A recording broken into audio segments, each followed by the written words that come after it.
But she's had the flu for 14 days. Should she get a flu shot? Well, no. If she got the flu for 14 days, she's as protected as anybody can be, because the best vaccination is to get infected yourself. And So she should not get it? if she really has the flu, she definitely doesn't need a flu vaccine. If she really has the flu, She should not get it again. no, she doesn't need it, because it's the most potent vaccination is getting infected yourself. This is an ongoing question, and we've had ever-evolving opinions from you, Dr. Fauci.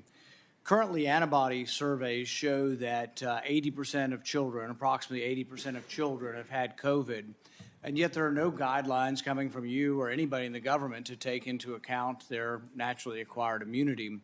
You seemed quite certain of yourself in 2004, but in 2022, there's a lot less certainty. One of the things that we also know after looking at this for 2 to 3 years is that the mortality from COVID is very similar, if not less, than influenza. So when we look at this, we wonder, why you seem to really embrace basic immunology back in 2004 and why you seem to reject it now. Well, I don't reject basic immunology, Senator. And I have never denied that there is importance of the protection following infection.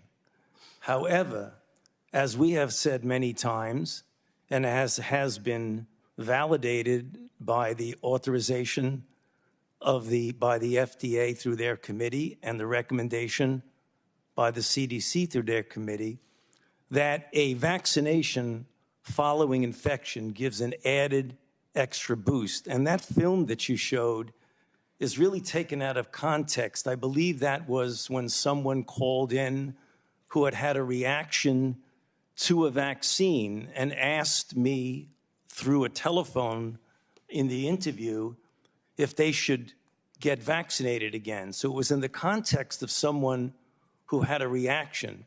And as a matter of fact, Reuters fact check looked at that and said, Fauci's 2004 comments do not contradict his pandemic stance. Actually, words don't lie. If you look at the words behind me, we can go over them a little bit at a time. She doesn't need it because the most potent vaccination is getting infected yourself. It is true. It is true, Senator. It is a very potent way to protect. So when you're trying to tell us that kids need a third or a fourth vaccine, are you including the variability or the variable of previous infection in the studies? No, you're not. Because when you have approved vaccines in recent times, and the committees that have approved it for children don't report anything on hospitalization or death or transmission. They only report that if you give them the jab, they'll make antibodies. And you can give kids hundreds of jabs and they'll make antibodies every time, but that does not prove efficacy. So what you're doing is denying the very fundamental premise of immunology that previous infection does provide some sort of immunity. It's not in any of your studies. Almost none of your studies from the CDC or from the government have the variable of whether or not you've been previously infected. So let's look at adults.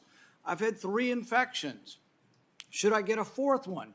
If you're going to measure whether I get a 4th one, you need a category that has a 4th one in it, and you need one that has nothing in it, no vaccine or the 4th vaccine.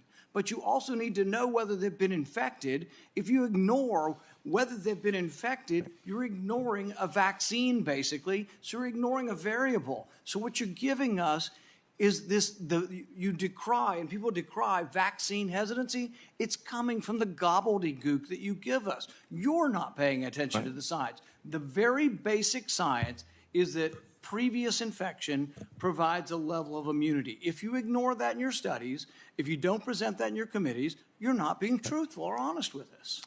Senator, if I might respond, I have never, ever denied fundamental immunology. In fact, I wrote the chapter in the textbook of medicine on fundamental immunology. Any of the guidelines for vaccines, do any of the guidelines for vaccines from the government include previous infection as something to base your decision-making on with vaccines?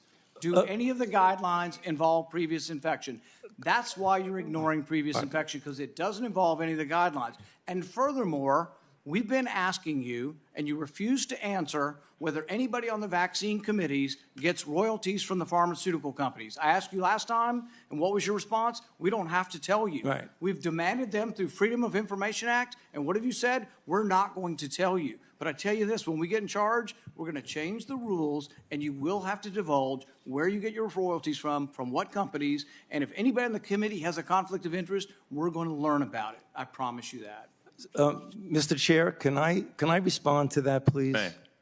Okay, there are two aspects for what you said. You keep saying you approve, you do this, you do that. The committees that give the approval are FDA through their advisory committee. The committees that recommend are CDC through their advisory committee. And you keep saying, I'm the one that's approving a vaccine based on certain data. So I don't really understand, with all due respect, Senator. You're the one that said you would not reveal what companies gave you royalties or what company gave the other scientists royalties. Gotta move That's on. what you told the committee. Senator Paul, you Sir, got to move on. Could I please answer that? Briefly, You yes. keep asking committees. They're not my committees. They're the VRPAC committee for the FDA and the ACIP for the CDC. So I don't have any idea what goes on And they with won't the... reveal, as well as you won't reveal Okay, what we're companies gonna you got. move on. We're over time. Senator Paul, you're over. Everyone is over a little bit. I just want to make sure we keep on time here.